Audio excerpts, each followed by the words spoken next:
All right, we're live. Welcome back to another edition of Elevate Your Grind, brought to you by the Cannabis Lab. Folks, I am back. I missed you so much. It is a pleasure to be back here. I took a little bit of time off. Those of you who know me knows that I had my second daughter on June 23rd. I was ready to get back into the saddle in the middle of July. Unfortunately, she caught a respiratory illness, not COVID, RSV. She's back in the hospital for a week. She is fine. She is better. We are back into the swing of things. She's home with her family, and I am back in front of everybody here to bring you some more great episodes of Elevate Your Grind. I'm excited to get back into the show, bring you all of the amazing guests from all over the industry. I've got some personal news I need to share with you, but that's not going to happen until next week.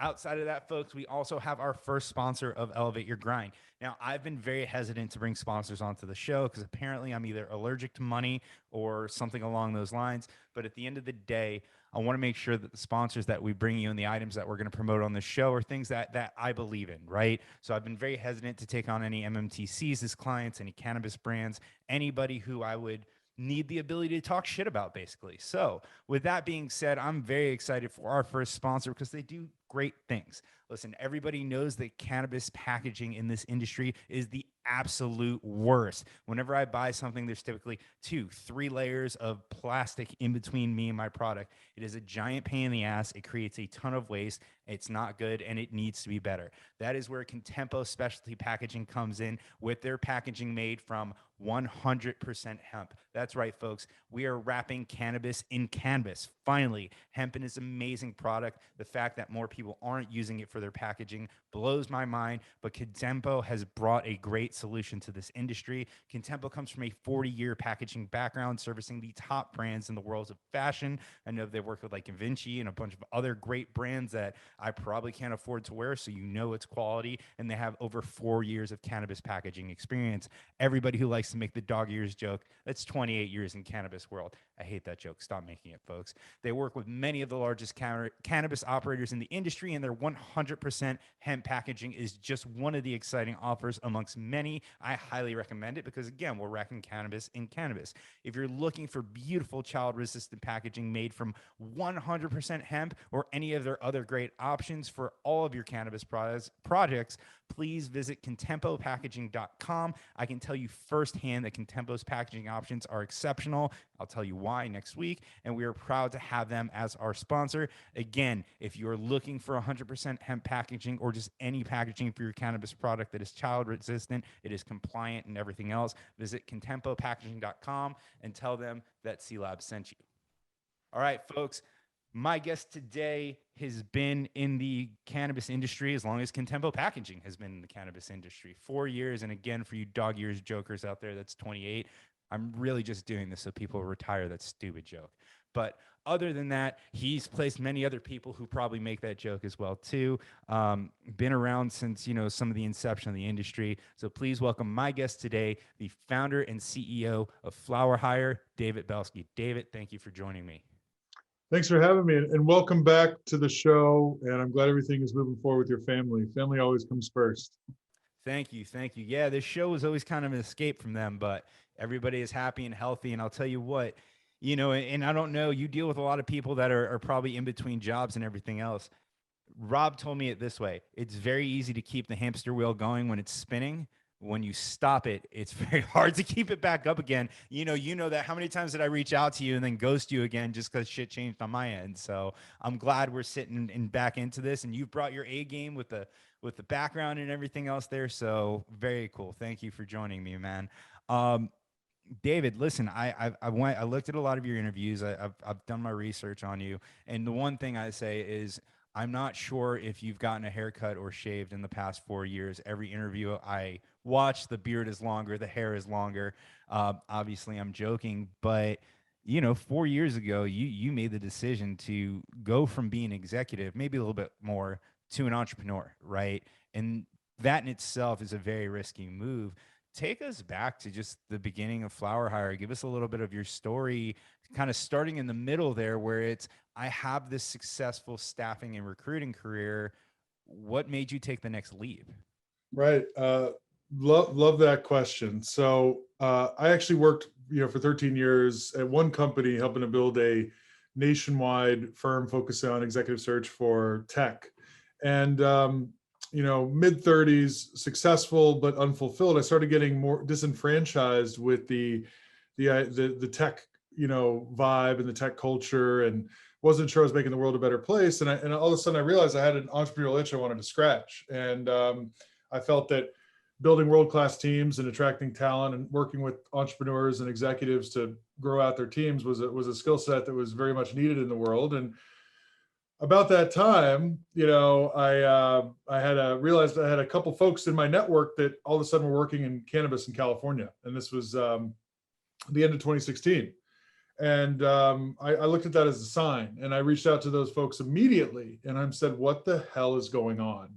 And, they talked to me about, the California marketplace and how big the medical market already was, and that rec was happening, and California's gonna be the center of all these global brands of the future. And I was super intrigued. Now, personally, my wife was pregnant with our fourth child. So I wasn't I couldn't make the move immediately, but figured out how to do it. And basically, as soon as my fourth child came into this world, I quit my job of 13 years to do a startup in California that required me to be on a plane, because at the time I was living in Chicago, and I was flying to the West Coast 3 weeks a month, and to get this business off the ground, which I would not advise anybody to do, but I saw an opening and I saw a lane that I knew that if I didn't jump through, I would always regret. So I went for it and I burned the boat on the way out.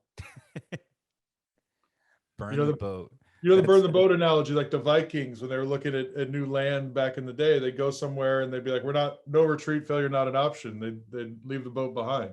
Dude, I mean, so yeah, with one baby, I couldn't imagine making that transition. Nonetheless, I'm at the point where I have 2 kids, and I'm making that joke where I don't want to go from man to zone coverage. I couldn't imagine with 4 kids having to be on a flight all the time and being out of the house and everything else. You miss your family too, but I'm also pretty confident that my wife would just straight murder me if I did that, especially in the beginning stages. But you obviously, it's something that has worked out for you. You've been doing this for 4 years now. What do you see are some of the differences between the type of engagements that you were getting into 4 years ago when you started versus today? Because I think just even this industry has matured so much in the past 4 years, and the unfortunate thing, fortunate and unfortunate, fortunate for the industry, unfortunate for the world, COVID-19 poured gasoline on our industry and it blew up, and it seemed to have even matured even further behind closed doors. Whereas, in the beginning of the industry, and this is purely my uneducated opinion, at the beginning in the industry, I'd look at it and I'd go, there was a lot of pure cannabis people that were coming into the industry because no one knew that side of it, and that was certainly needed. But with those pure cannabis people, you also needed people who knew how to run a sustainable business, right?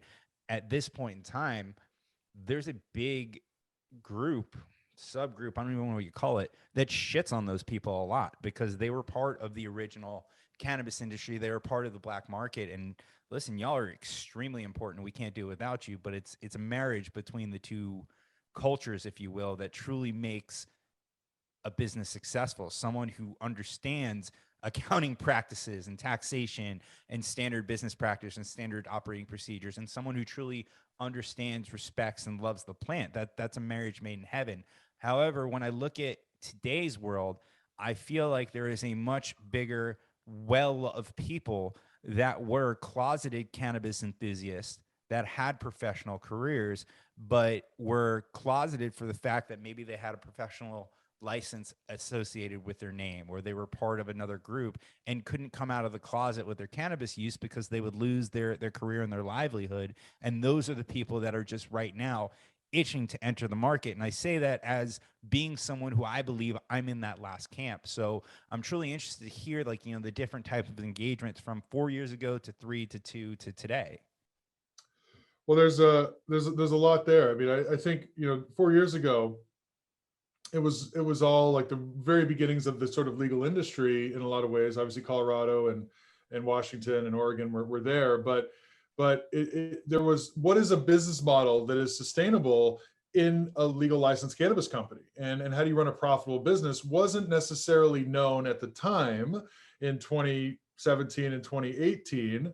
And the idea and the thesis at the time was, let's build brands, because we know that brands are the future and the consumers are going to eventually have choice. And the thesis also was, let's just go get licenses and we'll figure out how to make money from them later, right?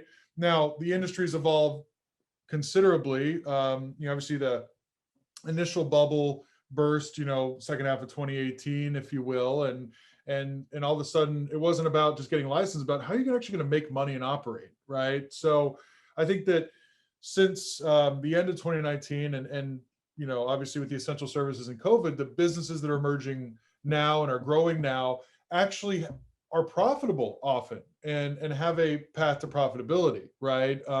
Which is a healthy evolution of the industry that shows some level of maturation.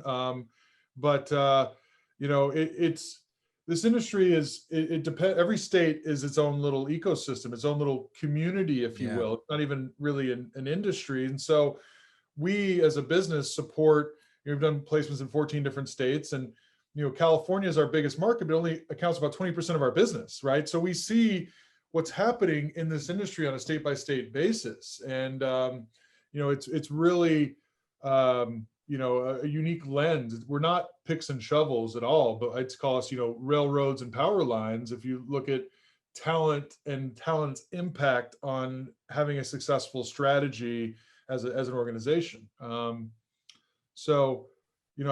happy to talk a little bit more specifically. I think there's two different things that are worth pointing out. One is, when I first started supporting California initially in 2017, no one wanted cannabis experience, right? They wanted folks from other industries, that had experience in, consumer packaged goods and supply chain or marketing, or, had a certified public accountants or, capital market CFOs that could bring their talents into cannabis, right? And I think that now we're placing as many people that have worked in cannabis before as first time sort of cannabis, hires. And there's a reason for that. Number one is when you're building out a 50,000 square foot indoor cultivation facility in Michigan, you probably need somebody there that has grown cannabis at scale before. Yep. Number one, right? And number two, with all that flux that happened between 2018 and 2019, we started seeing is there were people that had worked professionally in cannabis for 1, 2, 3 years that had a career in other industries, but were here and wanted to stay here. They just needed to find a better boat. Yeah. Right. So, the other healthy thing is it was still a stigma in California, I think, to work in cannabis, even California, that where cannabis is part of lifestyle, and people were worried about career suicide and all those things. That stigma's gone away. And even in these emerging East Coast markets, it's not as strong as it was even in California a few years ago. In some ways, working in cannabis is somehow more stable than working in other industries all of a sudden, based on what happened last year with COVID and the essential services. And that's kind of crazy. But I just want to say too, I agree with what you say about, people ask me all the time, is it the OGs? Is it the suits? Like who's out ahead in this industry? Is it the people that have been here that in the traditional market that the industry's been built off of, or is it the folks that are coming in now? And the answer is it's both. Yeah. It's both being able to work together and collaborate well within the auspice of a business and an organization, because the folks that have been here for a while need to have folks next to them to bring skills to help them evolve, how they've looked at operating from the traditional markets to the legal markets. And the people that have been here for a while need people that know how to help make the plant work successfully and make products from it, right? So everyone appreciating each other's role in this modern sort of cannabis industry. I think the companies that do that are the ones that are doing well. I agree with you, man. And it's nothing new. This has been any new industry that comes along. It's always been a perfect marriage that has kind of launched great companies. You look at, Jobs and Wozniak, Gates and Allen, the Twitter founders. It's always a pair of people, one more technical, one more business savvy, and the cannabis industry is no different. A master cultivator with someone who knows business very well is a phenomenal match made in heaven for a potential successful company. And I think that's kind of along the lines that we're seeing in today's world, where those two adverse groups are starting to realize that they very much need each other, and they're not two dissimilar from each other, that, one just wasn't brave enough to work in a black or a gray market, and the other one, paved the trail. But at the end of the day, we all need each other, right? And that's what's going to advance this industry forward. And there's a common thread here. Like most cannabis companies are purpose driven. And when you get people from all shapes and sizes at all walks of life that come together in a business, that believe in what they're doing, that work collaboratively to solve complex problems, it's a kind of it's a special thing, right? And I think that's sort of what impacts the world in a positive way, how you make money, and what you're good at. When that all comes together, really, that's what cannabis is as a career option. It gives people hope, and that's a powerful thing, especially nowadays. Yeah, man. It's funny. I think a lot of people are finding their true passion in this industry. And I had a conversation. It's funny. At a kid's birthday party this past weekend, and someone's like, I never knew that weed was your passion. And I'm like, I'm not sure if it's the weed itself, but it's just something about this industry in general, the way the people within it work, how they work together. It's very much a co-opetition. I mean, I've never looked forward to conferences, and this past year without them has crushed me, because in this industry, I love going to conferences. I love meeting new people. I love hanging out with everybody. The camaraderie, the friendships that you make in this industry are absolutely incredible. And I think that's a huge selling point for our industry. I want to transition a little bit more away. I actually want to go back into your backstory a little bit more, because it's really cool how you built your career and ended up launching your own company. But I'm very intrigued right now, especially with a lot of people listening, of what, when you meet with a company today. I'm sure back in the day they're like, hey, we need a COO, we need a this, we need a that. In a traditional world, these business models have been around long enough where they can say, hey, David, we needed an X or we need a Y. Where today, I get the feeling that they might come to you and say, hey, we need an X. And you're like, no, no, no, no, no. You don't need an X. You need a Y and Z, because this is exactly why you need that. So I'm very curious now. It feels like beyond just executive recruiting, where you almost take a consultancy role and say, I understand you think this role, you need this role. That's actually 3 roles that you need, that are these 3. Or, oh, you don't need those 5 people, you actually need this, right? So do you have any kind of insight into that, and really just how you're helping organizations find the right people for their bus, if you will? Right. I mean, being strategic in of cannabis as a service provider, is definitely, I think, unique in a lot of ways. But we partner with companies that are looking for a solution to a problem. And at this point, over the work done last several years with FlowerHire, we can say, when we understand what a company is looking for and why they're looking for that, we can say, well, this is the type of people that have been successful pulling off that type of role strategically. This is their background. This is what they cost. And it all depends, like, where is the role based and what the role is, if we're looking at folks that currently are working in cannabis or not. But you're absolutely right.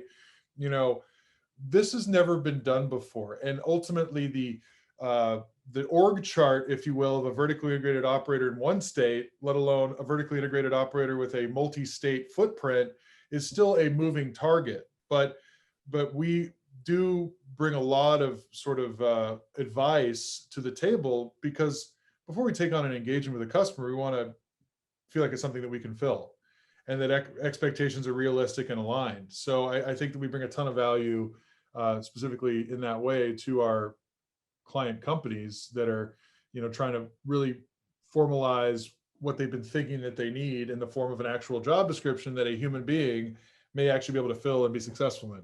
Yeah. No, it's funny. I get a lot of people right now. I actually get a lot of college kids reaching out to me on LinkedIn and asking for advice. And folks, if you've reached out to me, I haven't gotten back to you, I'm sorry. Like, I used You to got a feel the baby. same. There's no time. But not even that.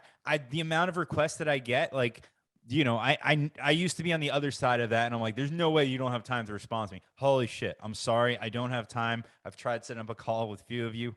My bad. I didn't get there.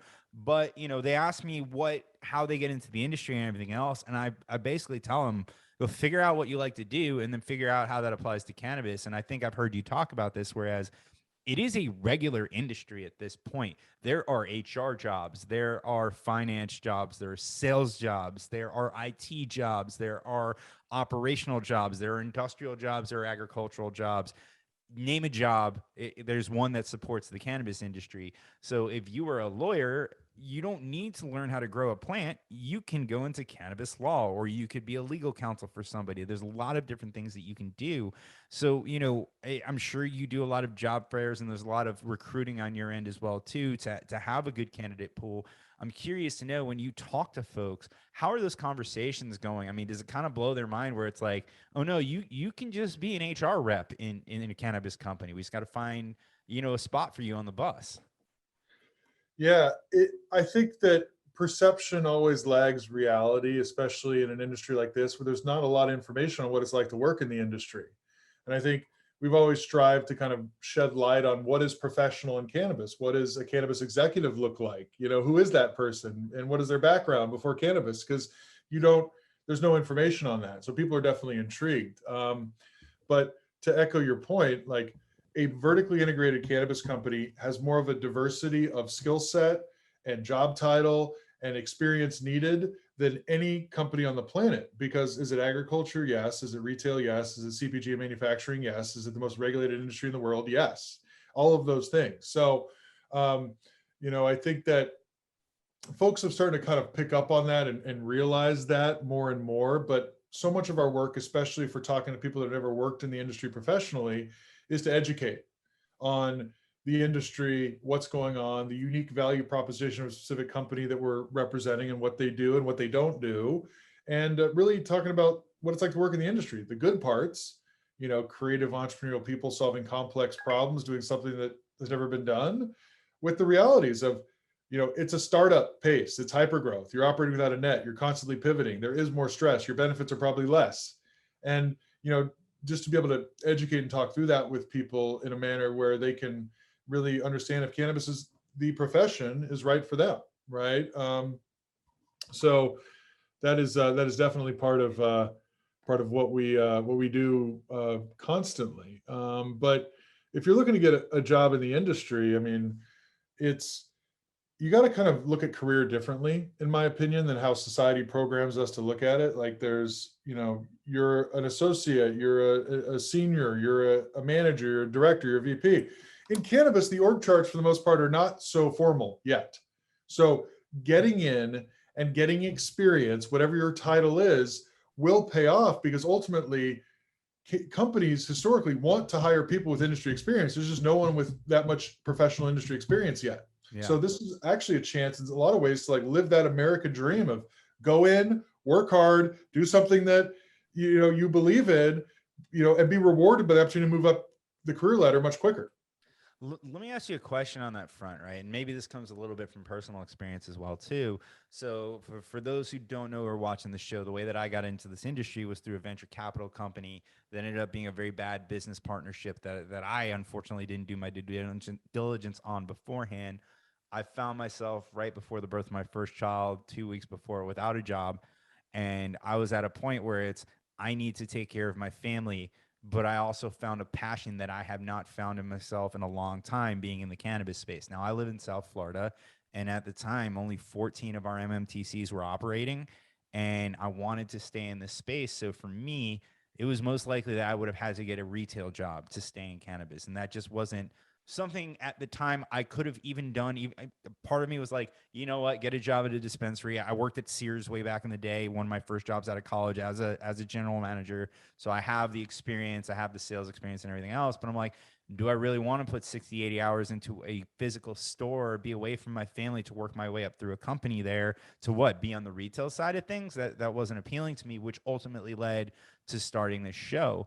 But in the cannabis space, there's a lot of new relationships, if you will, and there's a lot of startups, which comes with a lot of risk and a lot of insecurity just from finding the right seat on the bus, or even if that company's going to make it, right? So I think you tend to see some people have a few more jobs than typical and shorter tenure at those jobs while they're finding the best fit for them in this industry, whether it's finding a reputable company that isn't going to close their doors overnight or just have a sociopathic boss or anything else like that, or if it's just, they took a job to get into the industry but it wasn't the right fit for them. How are people viewing that on resumes today with their knowledge of the industry? Like, hey, there's a lot of volatility here where that's kind of a little bit normal at this point in our industry. Do you think so, or is that still viewed negatively as if someone's like, oh, you can't hold a job? Well, it's an interesting question. I think that any relevant industry experience, no matter what that tenure is, coupled with work experience prior to cannabis that looks, somewhat consistent and like someone's held a job, that sets candidates apart. So whether it's 3 months, 6 months, a year, like very few people have more than a year of professional cannabis work experience at this point, right? And this industry hired 80,000 people last year across the country, and it's going to probably hire another 80,000 people this year, right? So I think that, being able to talk through those transitions the right way in an interview scenario is probably the most important thing. But I think any relevant industry experience does make a candidate stand out, because very few people actually have it, right? It's just a matter of like, recognize that some of the characteristics of a certain job, like the volatility you felt in a company and the lack of work-life balance, may be a sign of the entire industry itself.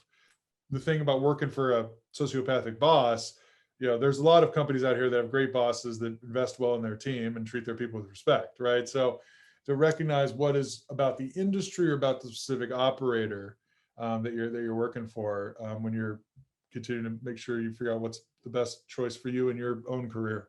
Very cool, man. Yeah, no, I mean, it's something that I see a lot too. I mean, I've been employed with Spring Big, and you see that all over, right? And you look at my resume, it's the same thing, just trying to figure out what's the best spot in this industry until I settled into this show, and here I've been. But it's always interesting to me because in today's world, it's even harder to hide that because we use LinkedIn, right? So technically, your resume is almost always public.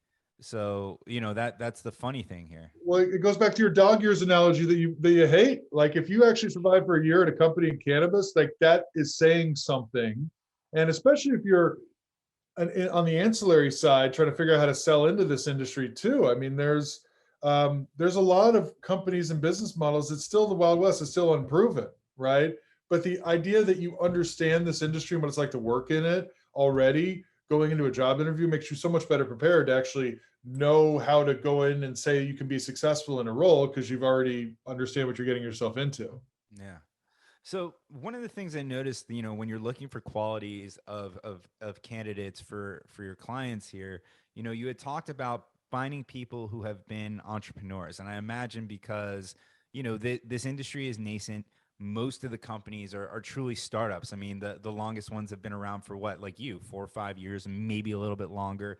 You have some true plant touching companies that have been around, from the early California medical days. But the reality, the majority of folks have been around for 3 to 5 years, and those are the long standing companies, right? So you talk about trying to bring in, so it's all startups. Your clients are startups. I'm sure at some point you have to have a conversation with them like, hey, you're going in for this marketing job. You're probably going to have to wear a few hats. You're probably going to have to do some of this. It's just the nature of the business. It's not true corporate structure. But the one thing that stuck out to me, and it's funny because I agree with you. I think people in this industry need to be more entrepreneurial, and there's a lot more collaboration across different levels, not just the management team making decisions and shit going downhill. Is it hard to get some of those entrepreneurial folks into these roles? Because at the end of the day, entrepreneurs don't like having bosses. So I'm just Right. curious about that. I think that entrepreneurial is as important as having worked in a startup or worked for a company that went through hypergrowth. You don't have to have actually been a founder, but the speed of cannabis and the way that this industry operates, learning that as well as learning cannabis at the same time is just too much for most people to take on. So when you're looking specifically for like an executive, like a C-level executive or a senior vice president level person, the ideal pedigree, in my opinion, is There's something in their resume that shows, okay, large corporate, they've seen it structured, they've seen what processes look like when mature, but they've also done something risky in terms of taking on something that was unproven, that required them to operate without a net before, whether that's a startup, whether that's a company that had to do a turnaround, whether they wanted to go start their own thing. All of those things, I think, give a professional different tools in their belt that they can apply to this industry when needed. Um, but this industry requires any level of operator to be as strategic as you are tactical. And even it doesn't matter if you have a director or a VP title, if you're not ready to go in there and actually figure out how the functions are going to work for this industry specifically yourself, so you can then hire and train people on how to do that for this industry yourself, you're not ready to kind of get your hands dirty again, this isn't the right place. Yeah. And that's okay. At one point in the future, it will be that sort of mature, structured place that has a bit more of a formula. I think we're still a ways out from that. I mean, selfishly, I love the way the industry is now. It makes it so much more fun. I understand from an investor and shareholder standpoint, it needs to get to what you just said. Let's kind of focus more on you as the entrepreneur and the founder and the business leader, right? So you have a deep background in executive recruiting and staffing, and I'm sorry if I'm using these terms wrong, but so I'm sure, in the past, there were plenty of methodologies you would use to advertise your services, market, hire clients and everything else. Where you get into cannabis, and even though you are a executive recruiting and staffing company, you're subject to a lot of the same restrictions, unfortunately, as the flower touching companies are, bank accounts, marketing channels, all these things restricted. Did you find it more challenging to do the same things you've always done in this industry just because of all the regulations and all the roadblocks and everything else? Oh, it's definitely more challenging. Absolutely. I mean, yes, I've been kicked out of banks, 3 of them. Yes, I've had trouble getting a refinance because of what I do as a living. I've experienced the same thing a lot of the plant touching folks do. I also think it's just like there's never been a firm built that focuses on 6-figure cannabis jobs before that's done that successfully at scale, right? And so the challenge of never having done it before, not following a path. If you look at recruiting and staffing, it's a massive business. I mean, I think it's like the second largest service-based business in the country after healthcare, right? It's a huge industry, but that doesn't mean that the way that this industry has matured and progressed in traditional and other industries is relevant for cannabis. There are certain things that are, like, you have to be able to really understand the fit within an organization and that organization's goals and a leadership team to be able to sell a high-end candidate to work anywhere, whether it's cannabis or not. But I think it's the fact of like building that business to scale for this industry, while the industry itself and the operators in it are constantly pivoting and building their own businesses while basically sitting in quicksand. It's a lot to kind of try to sift through the noise and focus on partnering with the right clients that are ready to work with you from a standpoint where their business is, and are also ready to hire really high-end folks that because the other day I like to feel good about what I'm doing. I want to put someone to work in this industry that is going to work out long term, and that's what we really try to focus on. And that's kind of, I think, part of the secret sauce of the amount of experience that we have in the space is like where our instincts are at with that and how we kind of vet things. But it's definitely not easy, at all. But at the same time, it's so like I've never think about tech. You're talking to a software engineering person about another SaaS company backed by the same VC that's backed another dozens of other ones. It's like, can you really excited to sell that story versus in this one where the people are so grateful for the opportunity to work in an industry that's going to reinvigorate their own joy of going into work every day. It makes it all worth it. No, I couldn't agree with you more. I mean, like I said, I get joy just from sitting here and talking to folks like you about the industry. And this job is what I do. The podcast is so easy because the person on the other side of this meeting is always so passionate. And that's what I love about the industry. which is, like I said, you started your own company, you started it in here, and I imagine there's challenges, but I can imagine that you're happier being here than any other Oh industry yeah, you would have been in. I couldn't go back to the old world. Number one, and get back to something you said earlier about events. There's something about like being in a physical place with people that are in this industry, working really hard in the lane that they're in, passionate about what they're doing. That is reinvigorating for the soul, Yeah. right? It like reminds you like why you're kind of doing this and how special it is and how open even competitors are to collaborating and Yeah. sharing information because no one's figured it out. And we're all still trying to work against kind of the man, if you will, because it is still an illegal business. We're all committing felonies on a daily basis.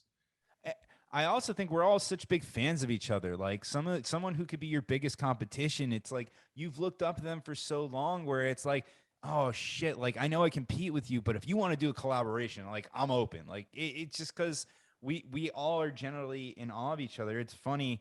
You talk about events, and I don't know if I've ever told this story on the podcast, but it's just a funny one that I've always thought to myself. My first So, like, within my regular group of friends, and that's really why I started this podcast, because I was like, I want my friends to see how cool this industry is and all the cool people in it. I'm the cannabis expert. They asked me about cultivars and products and the industry and all this, and I know most of it. And then I go to a place like MJ BizCon, and I feel like such a novice and so entry level, and even not just the industry itself, but just the cannabis knowledge or the skill set. And I remember it was the end of MJ Biz, the last day, the conference was over. I had a few hours before I was going to the airport, and I'm like, man, I really would like to smoke a joint, and I had to roll it. And here I am sitting in the front of MJ BizCon outside on all the benches. There's probably like 5,000 people out there smoking, doing everything else, and it's windy. And like I was just so nerve wracked to roll a joint because I'm like, I just don't want to struggle because I don't want someone to come up to me and be like, hey man, do you need some help with that? That would be like the most embarrassing thing. And like it's something as simple as rolling a joint. I did it on my top of my suitcase and I did it perfectly. And that was such like a proud moment to me that I didn't need any of those 5,000 people like to just embarrass me that I couldn't do it in the wind. I've told so many people that stories, but you would never have a story like that from another conference. It's just so funny how this industry works. Yeah, and I think what we're talking about here in this kind of field, it is community. It is a community feel, and it is special, and building community. That's one of the things that I'm really passionate about because at the end of the day, if we can do that and be Yeah. part of the community, like the business will take care of itself. This industry needs to continue to have safe space to come together, and so everyone can get to know and appreciate. You also mentioned something that I really believe and I try to teach here, and I try to talk to people that we put to work in this industry. How to roll a joint when it's windy out. No, not that, but Oh, humility. Like realize there are people with amazing stories that are so good at what they do that like can bring a ton of value to you if you just open yourself up to hearing their story. yeah. Right. And it's that humility factor, being ready to bend the knee to somebody else, no matter who you are, what your title is, how much money you make, what you've done before, that I think is essential as part of this is, it's not, people really appreciate and get value from support and hearing each other and what they do and what they know. Yeah. It's one of my favorite pastimes. I mean, obviously, that's why I have this show. But I used to have the opposite fear. Is not that I thought I knew everything. Is that I felt that I knew nothing. That I would talk everyone's freaking ear off, and I just had this fear that I was just annoying the crap out of everybody. Where I'm just like, oh, maybe if I record it and put it on the internet, they'll be more open to talking to me. And that's exactly how this happened. But you meet a lot of people in the industry, and they love sharing their stories because I think a lot of us at the end of the day when we smoke, we become storytellers and we have a passion about what we do. And that's really the most fun thing because I get to talk to some amazing, accomplished people in this industry. They're telling me these really impassioned stories. And not only that, but it's really educating me, myself in the process. So not only am I hearing a cool story that might have some humor, some fun elements to it, but I can take lessons from that and apply it to the things that I do. So I think this industry is amazing. I love that you exist and you're bringing more people into this industry. My biggest mission with this podcast is to expose the formal cannabis industry to the rest of the world and bring in folks and at the very least get someone to look at our industry and say, maybe I was wrong about it. I need to do more research. I need more information and I need to click on some more videos and subscribe. But you get what I'm saying there. You obviously with the wall of clients behind you that is so beautifully color coded have accomplished a lot in this industry. I think we're getting to another kind of tipping point in the industry where we now have almost back to old school hip hop where we've got East Coast and West Coast. And I'm curious to know if you see a difference between the way those companies operate, where and this again, uneducated opinion, I get this feeling that West Coast is more, they have more tradition there. They've been doing it longer. It's much more natural, where East Coast has more in the past of that, like true underground delivery, just kind of more product and customer focus, whereas it was always farming, always more accessible on the West Coast, right? Whereas in just Manhattan alone, if you worked for a stock brokerage, it was more acceptable to talk about how much coke you did at the strip club than if you smoked a joint. So I'm curious to see, do you see different cultures popping up between West Coast and East Coast cannabis right now? Oh, absolutely. I mean, every state has its own cannabis culture. At the end of the day, everywhere in this country, there are entrepreneurs making money selling cannabis or growing cannabis, whether it's legal or traditional, right? So there is a unique feel to every place for sure, and really, I think every state has an emergent cannabis culture. Now, the difference between the West Coast and the East Coast has been access to high quality product. And I think there's more of a connoisseur market currently on the West Coast for hardcore users in the legal market, and in these emerging markets, there's still a novelty to, we'll go out and buy legal cannabis and this is great.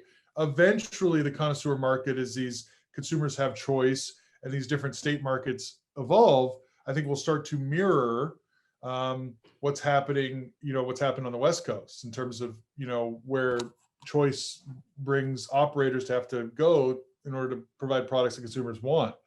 But I do think, especially with New York coming online and all the brand, creativity and the authenticity about the New York story, is that there will be some amazing brands that emerge from the East Coast that end up coming west. Yeah.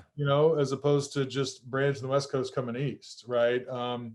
And again, I think every state is a little different. There are some really good Michigan brands right now that are as high quality as stuff you find in California, but people in California don't know about it. So it'll be interesting to see about the brand landscape, but I definitely agree that every state has its own feel and its own culture around cannabis. And just because it's different than California doesn't mean it's worse or better. It's just it's different. It's just there's been more time on the West Coast to actually have it be something that's visible. I couldn't agree with you more. And I, there's so many different ways I want to take what you just said. I mean, for me, I love the connoisseur market. I think it's great. But at the end of the day, when we compare it to alcohol, and I'm sure everybody has made this analogy, you don't buy Pappy Van Winkle every time that you want to drink, right? If you're having a party, you're going to bring Jack Daniels to the table and then Pappy's for the special occasions. So that doesn't mean you're going to buy that $75, $80 eighth every time you want to smoke weed, where you're going to find something that's in the $30, $40, $50 range, and then that one's going to be for special occasions. So I'm curious to see when we get there, and I think that's when we have more of a mass market appeal of cannabis.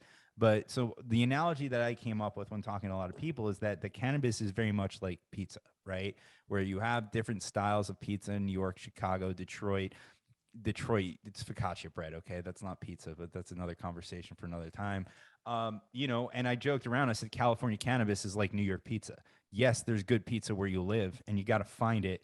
But when you go to California and have cannabis, the same way when you go to New York and you get a slice, it just hits differently. And that it's that New York quality slice, and you can find it almost anywhere in that state. So I feel when we get to maturity that cannabis, California will be the New York pizza, and then you'll have the Detroit style and the Chicago style and Hawaiian and everything else, and everybody's going to have their preference, right? And I truly think that's what we're getting to in the cannabis industry. And don't get me wrong, I've had good Detroit style pizza. I've had good Chicago. Giordano's is great. I can only eat one slice, but to me, there's nothing like that New York pizza. The same way there's nothing to me yet like California cannabis. So I think that's my view and my analogy in the industry. I'm curious to know your take and if you've got anything like that. Well, I think you look at the form factors are the biggest thing, when you're not vaporizing pizza, right? The people yet, oh man, it's happening. There are like low dose, microdose edibles that are really good for most people And those are from a well. Totino's pizza rolls. Am I? No, I'm kidding. Oh, there I'm it just going is. way too There deep it on is. this Hot analogy. pockets, Sorry. hot pockets. Yeah. But there's a wellness aspect to this that once it becomes more socially acceptable in an emerging market, and people start looking to cannabis and learning from their friends how they're using cannabis and the ways that they use it, it just creates this whole this kind of wave. And you're seeing it like people thought it was like, all about the the Chardonnay mom, and they're trying to attract the Chardonnay mom with their products, and there was a lot of brands like that that came in California in 2018, and a lot of them went because the market wasn't ready for it. But how cannabis is consumed, how cannabis is consumed socially, the idea that a bad college experience doesn't equate how this plant will always affect you, those are things that I think make the individual journey of how they use this plant for their own Yeah. benefit, so unique. It, it's curious, and it's funny. You caught me doing something that I have an issue.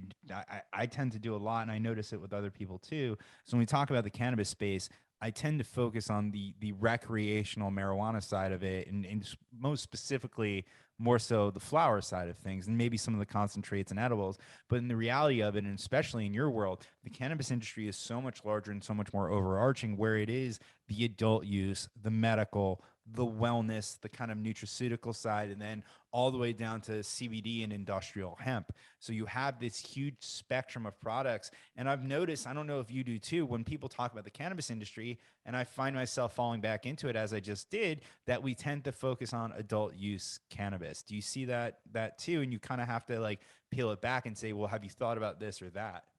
Uh, yeah, I know. Most people fall back to like the original, imagery of this industry, which is those beautiful nug shots, purple nugs and Mm-hmm. all those things. But I think that what's going to happen as this industry matures, you're going to have real like insights and innovation, product development and commercialization people that are going to look at what consumers are buying, what they want, and all of a sudden you're going to see so much differentiation from a product to product standpoint that really fits what the consumer wants when they want it, right? And flower I think will always be the top selling category in this in of cannabis. There's always a place for high quality flower or even social flower, Yeah. but it will be very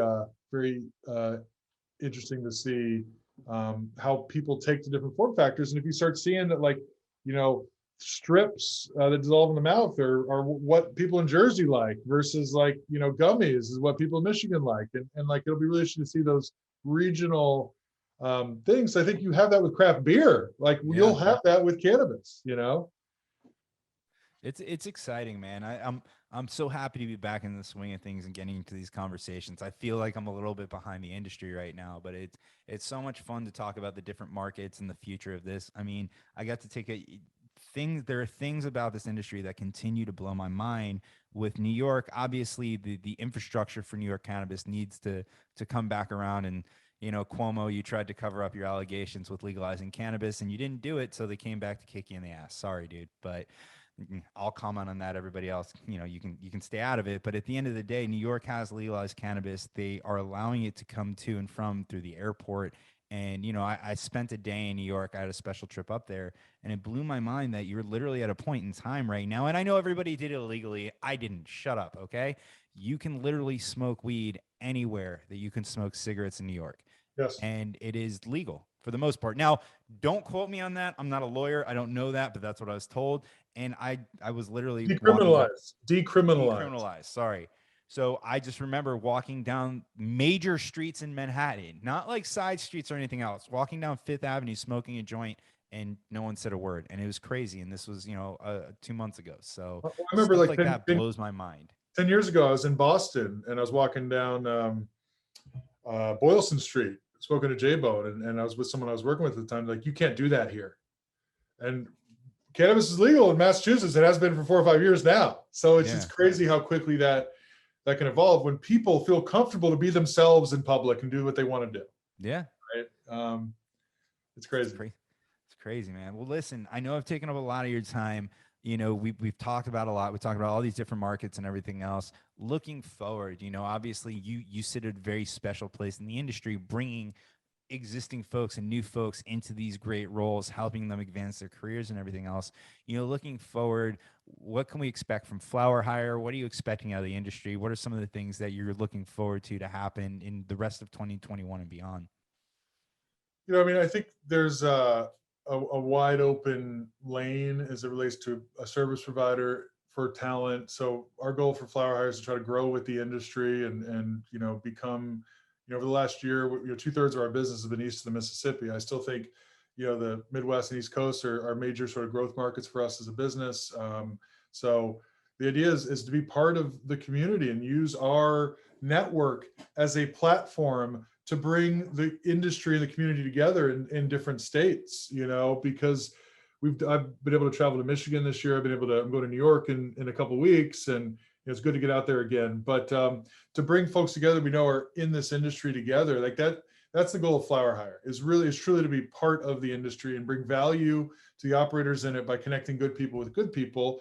And obviously when they need help in terms of hiring, they know where they're going to look, right? So I think that this year is just going to fly by at this point. I hope that we continue to be able to fly around and have events. That's outside of all of our control. But one thing is for sure, there are going to continue to be more markets coming online, whether they're in existing states that have cannabis or whether they're in new state markets. Like there's nothing like cannabis as a tax revenue generator and a job creator. And those two things are very important right now. So It's only going forward, right? And I can't predict where it's going to go, but ideally FlowerHire is going to double in size this year. We've tripled in size employee-wise in the last 12 months. And, I think we can double in size revenue-wise every year for the next couple of years if we can do it right. And my biggest challenge as a founder and a CEO is let's do that. Let's make sure we're beholden to our initial values. Let's make sure we provide a high quality service as we continue to grow and scale. That's right for this industry and the operators in it. So that's where my head's at, and that's what I think about every day. Very cool, man. Well, like I said, I'm excited.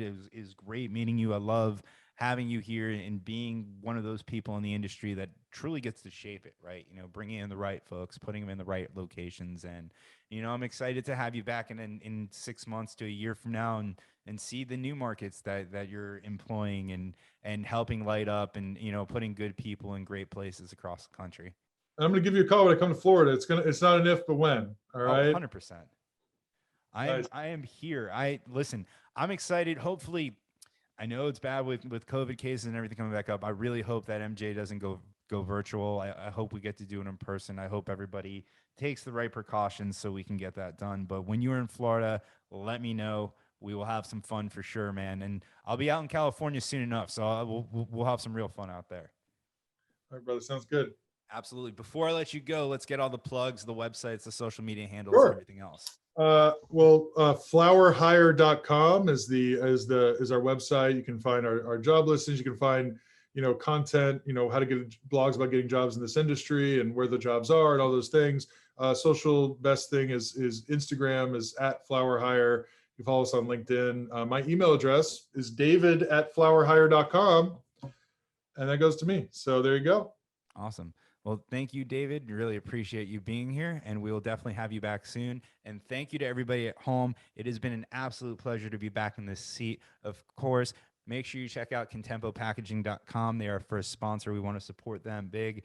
Folks, we will be here again next week. This is the only show we're doing this week. Next week, we've got 2 shows for you. They're going to be a little bit sporadic, so just check our LinkedIn, check our Facebook. They'll always be posted there. Of course, a week later, those will be on our YouTube at youtube.com/elevate your grind. Please like and subscribe to the show so we can continue to grow it.